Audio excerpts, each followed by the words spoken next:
Waouh, waouh, waouh, waouh. Les gars, c'est grave. C'est grave, les gars.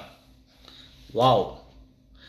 Bon, les gars, c'est très grave. Quand je dis que c'est très grave, ça veut dire il y a une bonne nouvelle. Il y a une bonne nouvelle qui est tombée. L'ambassadeur français a quitté le Niger. L'ambassadeur français a quitté le Niger et les troupes, quand je dis les troupes, les soldats français qui se trouvent au Niger ont quitté le Niger ou bien sont en train de quitter le Niger. C'est une très bonne nouvelle.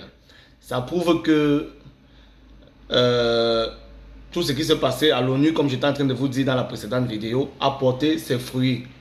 Parce que comme je vous ai dit, les dirigeants ou bien les représentants africains à l'ONU ont tenu des discours vraiment dignes de leur nom. Et on a appris la nouvelle hier nuit que l'ambassadeur français a quitté le Niger et que les troupes, c'est-à-dire les troupes françaises, les soldats français qui se trouvaient au Niger sont en train de quitter le Niger. C'est une très bonne nouvelle, les gars. Mais est-ce que c'est parce que les troupes françaises, les soldats français sont en train de quitter le Niger qu'on doit se réjouir ou bien qu'on doit danser? Non. Je vous dis, le pire reste à venir. Donc, je ne vais pas entrer dans les détails. Bon, c'est déjà une bonne chose quand même que les troupes françaises puissent quitter le Niger. Donc, la nouvelle est tombée hier.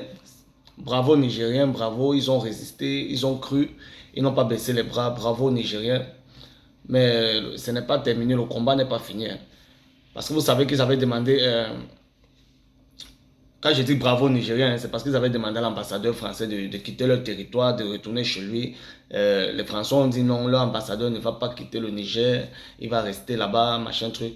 Puisque le Niger avait coupé toute relation avec la France, toute relation diplomatique. Donc quand on coupe toute relation diplomatique avec un pays, ça veut dire que même son ambassadeur doit quitter le pays.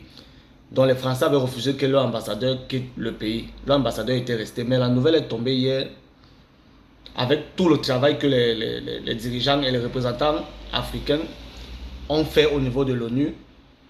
Quand je parle de l'ONU, je parle des Nations Unies qui se trouvent aux États-Unis parce qu'ils ont vraiment bataillé là-bas. Ils ont vraiment bataillé. Et la nouvelle est tombée hier que l'ambassadeur français a quitté le Niger et que les soldats français sont en train de progressivement, donc ils sont en train de quitter, ils ont déjà commencé à partir. Donc ça c'est une très bonne chose. Et je vous reviens dans une prochaine vidéo pour qu'on essaie de comprendre ensemble pourquoi la France ne voulait pas quitter le Niger.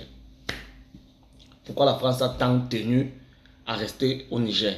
Qu'est-ce qu'il y a là-bas? Qu'est-ce qu'on nous cache? Donc je vous reviens dans une autre vidéo pour qu'on essaie un peu de parler de ça pendant 3 minutes seulement les gars.